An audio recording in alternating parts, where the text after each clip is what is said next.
Welcome back to another video on Gearsaw Studios, and today I'm going to be showing you how to build yourself a nice savanna house in case you ever find yourself in this dry biome, personally my least favorite biome, and you decide to settle down here. Then look no further, because although the biome might be kind of dry and bland besides the trees, there's one notable thing that makes it work good. It's one of the only dry biomes with grass in the game, if not the only, which makes mud bricks a great block for here. So, without further ado, please like and subscribe, and onto the tutorial. First off, we're going to be using mud and its variants for the foundation, then acacia for the floor. These are going to be we're going to use them for paths and landscape, supports and interior we'll use dark oak, and you can read the rest. But we are going to be using some banners around. You can decorate them to your will, or you can leave them blank. I'm personally going to leave them blank. Then find yourself a nice flat area, and start by just placing down some mud bricks. This will be the main room of the house. Think of it as the room where you do everything in crafting table, furnace, etc. Now we can see that I have a simple base plate right here. And what we want to do is go up one block from here and then make a ring of tuff around this. And we're doing this so that way we can make gradiented walls. Since every time I make a build, it's always the same 3 logs on the bottom planks. So, everyone's favorite C-grade YouTubers finally trying something new. But anyways, you want to make a pretty simple gradient. I'm just doing this one for demonstration purposes. It should be a lot more complex. Fortunately, I have a separate tutorial on how to do gradients, and, well, it looks very good if executed correctly. Such as, over here. That's what gradients can do, so try, including it on a smaller scale here. Now, we can see the walls are more detailed without using wood, which, sets it aside from a lot of other things I've done, so that way it's more unique. Not to mention, stone's a more interesting block to use in the first place. So I'd recommend trying this gradient pattern. But now what you want to do is go at one end of your roof, and then make a slant like this all the way to the other end. Connect it up, and then, once you've created yourself a nice slanted rectangle for a roof, fill it all in with waxed cut copper. And you can see that this will look pretty good when completed. Although it will cost a lot of honeycomb, I assume that you are building this pretty far into the game, considering the amount of wheat you need for this too. So, set up some basic infrastructure if you're planning to make this your first house. I've now filled in the roof. I also thickened up the sides here by 1 block, and we can see we have a pretty decent roof going on. Although you could extend these ends, I think I kind of like it like this. From here, what you want to do is extend the wall that, ended up being shorter because of the slanted roof, extend it all the way up, and then, now that you've had some practice building a gradient, make each layer thicker. Because if you make the tuff thicker, the stone thicker, and the andesite thicker, it's a dynamic build. Not just a constant gradient that ignores physics, but it legitimately looks like, that it's darker here, but lighter up here. It just makes it look better in the long run. We can see that the gradient has been adjusted for it to work on this wall, and although this wall is quite flat right now, we'll figure that out later. But from here, we want to go to the walls and then divide it up into segments. I like dividing them into segments of 3, but you do what you want to do. 2 block tall, then top it with a granite. And don't do anything with that from here, because we need to do the foundation itself behind it. And in order to do that, we add some stairs like this in order to give it the illusion of being damaged. And then sometimes we'll even add slabs in it in order to make it actually damaged. Place some packed mud behind it, And then down here, more mud bricks to make it look like a real foundation. We can see behind it, there's more to it, but it's not as refined. And that is how you add the small details in your build that really elevates it to top tier. With all these little cracks in the foundation, no cracked mud bricks though, we can see that it's more detailed now, and that's what we need. Which means we can now go on to the next part, of course fixing the small things as we go do this. Connect these, and make it a fence pattern, like this. And yes, you could add fences, and that's down to personal preference. I've never really tried this, and you might like it, but I'll think about it. But keep that in mind when doing this. But add your dark oak stairs, and now we have whole arched segments like this, and it looks pretty good, so I'd recommend adding it, and it's more compatible with landscaping too, because we can add small little bushes in these little nooks right here. Do this all around, and now you'll have a completed foundation. Since we have a pretty basic model for this building, because this house is multiple buildings, we now need to add in all of our extensions before we move on to the interior. And both of them involve messing with the foundation. Unfortunately, this means, yes, a lot of your progress gets undone, but it's for the greater good, and honestly, once you practice with building all this, then it's not too hard to build it again. On this side, with the tall stuff, we want to break it up a little, so we'll add a patio with a roof on it. Which means, build more foundation here, and go out 3 blocks. So, count to 3, and then make another segment to this. Make more foundation, and then your patio side will be ready for patioing. Then, make a doorway on one side of this, and then we basically want to get rid of just about all of the fancy stuff we have going on here. Of course, wait to see what I do before messing everything up.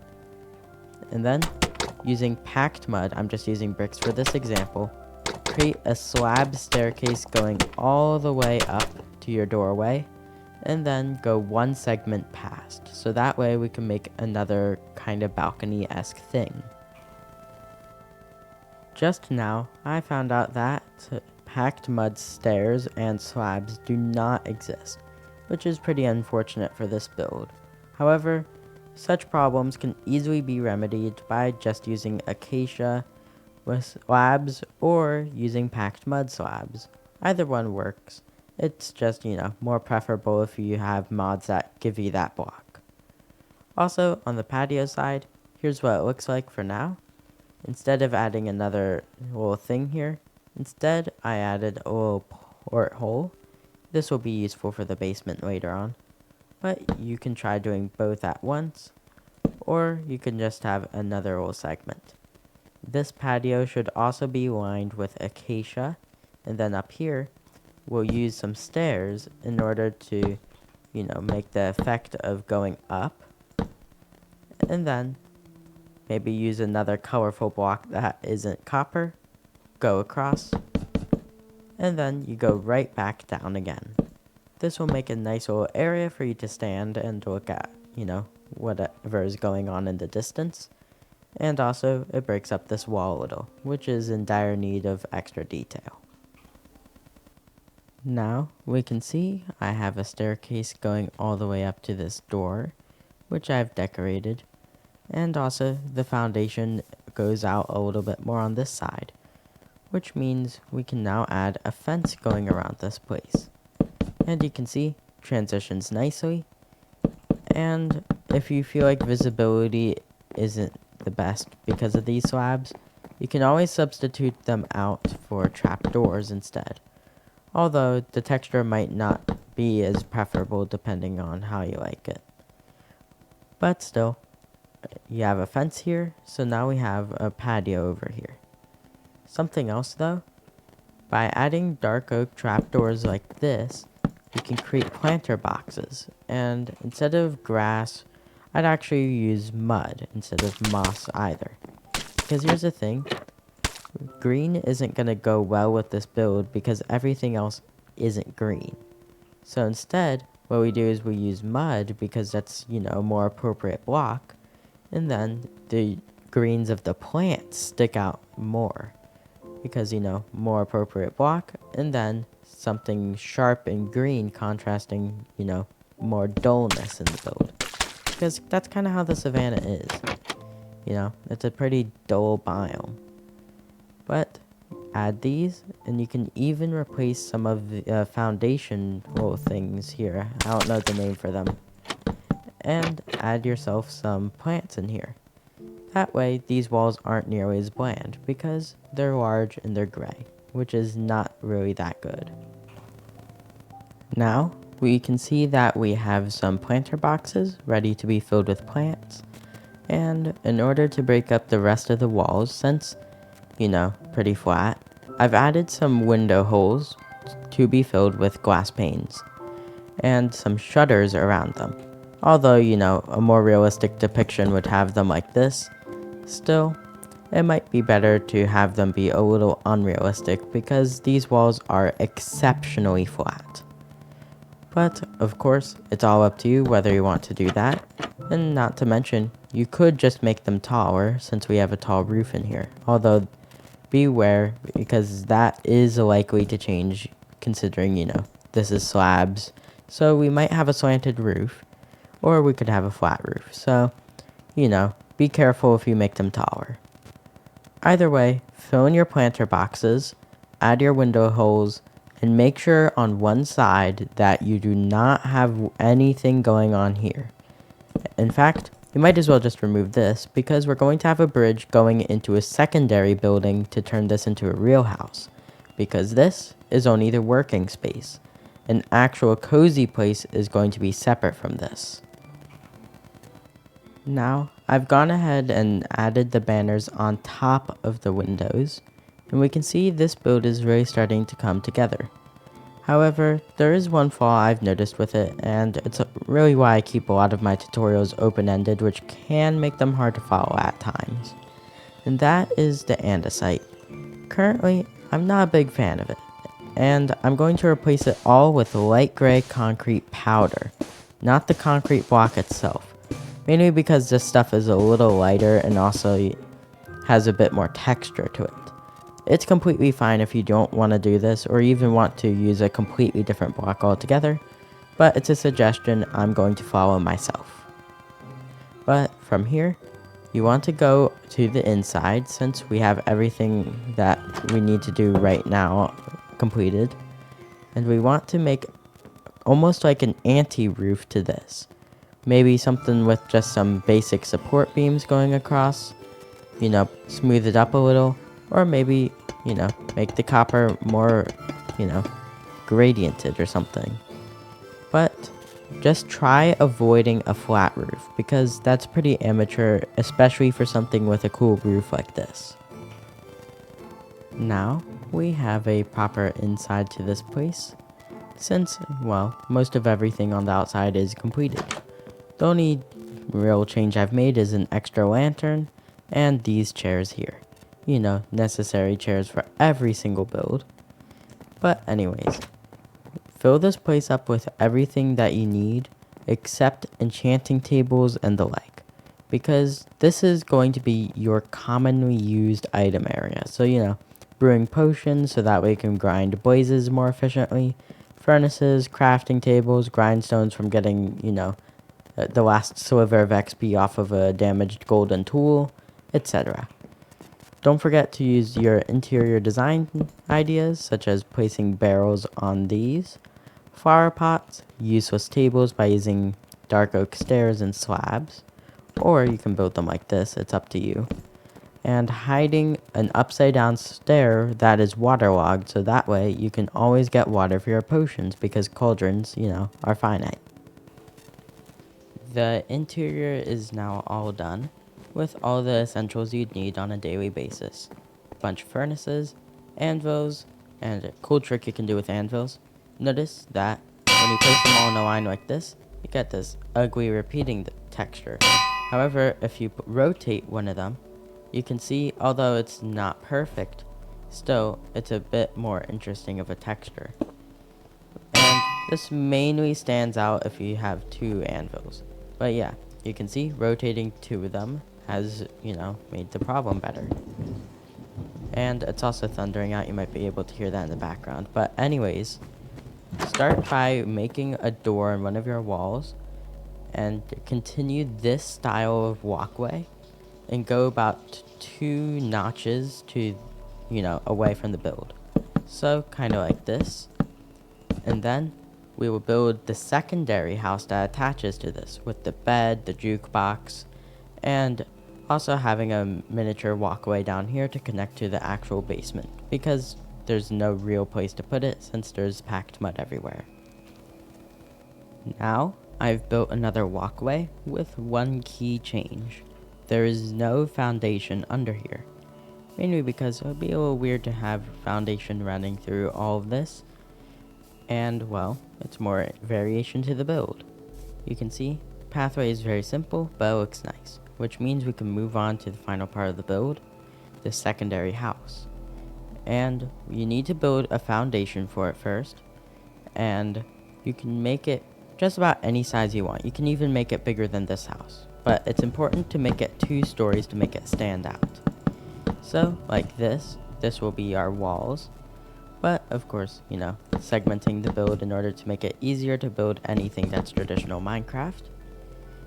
And we can do something looking like this, although I heavily encourage you to try using a different block than acacia for the walls. Just do your foundation, do the cool siding things, and then start developing a wall design. With our fancy foundation stuff, done on most of the sides, we can now move on to the next part, our walls. I recommend making this a 3-story building with red terracotta, orange terracotta, and yellow terracotta combined with acacia logs going sideways for walls. Since I've done this already and this video is getting kind of long, I'm just going to tell you, try doing different things between your floors and avoid using accents, since we already have a lot of accents going on in the build. Instead, just try to do, something more interesting with the stuff itself rather than relying on, colorful blocks like concrete and other terracottas. Don't forget your planter boxes and such, and once you reach this layer, do a stair, an upside down stair, and then 3 stairs kind of converging inward so that way we can place trapdoors on the wall there. And then, once we go to the 3rd floor, we're going to cut off the corners to make 4 balconies. Now, we can see that I've built a very complex pattern here, but it's really not that hard, because it's all stairs and repeating patterns, except this part, which you can just pause to take a look at if you want to replicate it. We can just go over here and see it's a stair, more stairs, then oppositely facing stairs with blocks on either side, and then the bottom on the top. Very simple. Make sure that you have acacia lining the floors here with dark oak interrupting at the corners and at these support columns. Might as well just place some up here for good measure. And from here, more acacia flooring so it's 5 blocks tall, and add slabs, something like this, going across to act as support. Then use some trapdoors in the middle, and we can place some ladders on them in order to avoid having to place stairs. Like this, stairs, ladders. Continue this and make a new pattern for the 2nd floor, and then our house will be more, finished. By replicating the floor below using a different wall accent and adding banners to everywhere, along with orange, we have now started to create the 2nd floor. If you use the same kind of roof you've done here, then you can easily make the storage room. Just don't forget your crafting table and furnace. On this top floor though, we want to make 4 balconies on either side, which means 4 doors, and then we're also going to make the walls yellow. Windows on each side, And most importantly, we need to build the roof for this eventually. So just go up and place down a singular dark oak slab. This will act as a nice starting ground so that way we can build everything properly. And now we can see that our building is, well, getting close to finished. We have the yellow rooms here. These are going to be bedrooms. And then down here, proper roofing, lanterns, and that means we can just go to the top and one block down on each wall, place down a ring of stairs.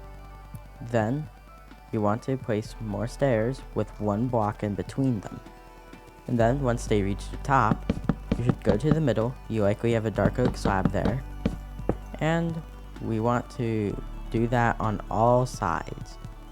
Once those are done, then you want to go in with some copper, cut copper, and it must be waxed because blue doesn't look particularly good here. Although if you don't have any honey yet, you can leave them blue. And then you just fill it in like this. And once you're done with that, place down some beds on the inside, make some nightstands by placing a log, stripped acacia log with flour on it, and anything else you need in the interior or just want. And then our build will be pretty close to done. Now the roof is done. We can see it's pretty nice. I didn't add all the dark oak, mainly because I wanted to try something new, and I don't think it works on smaller roofs. But that means this build is complete since I've added the rest of the interior details. First, we can see the indented roof here, nothing complicated. Ender chest, beds, flower pot. Torch flowers might not be accessible to you yet, so just use whatever else you can find. Storage unit, nothing too special to say about this. Living space, lodestone so that way you don't get lost. And some music discs that I'd expect you to find. I found Relic to be very easy to get, surprisingly. Then, down here, a placeholder basement. I'm not really teaching how to do this part since I've already made 2 basement tutorials, so I just don't think it's quite necessary. Over here, enchanting, we have our window that I added earlier, another portal here, lapis chest and grindstone to make enchanting faster, and everything else you might need from this build. The only extra additions are the fact that coarse dirt now surrounds the entire build, with rooted dirt mixed in, which also acts as coarse dirt, and normal dirt. You know, it's all dead already. You know, the grass is already pretty much dead. And we also have a pig here. Not necessary, but, you know, he's gotta have some parkour skills to get stuck here. Also, one final thing, this path here. Add paths around your builds. It really makes them seem more interconnected, but I've already made a whole separate video on that for different climates. If you're in a savanna and, you know, it's relatively large, try building this. It's interesting, and if you don't like one of the structures, build the other one. And with that, it's the end of today's video. If you enjoyed this video, remember, please like and subscribe. It really helps me out. Either way, even if you don't, enjoy the rest of your day. Gearsaw out.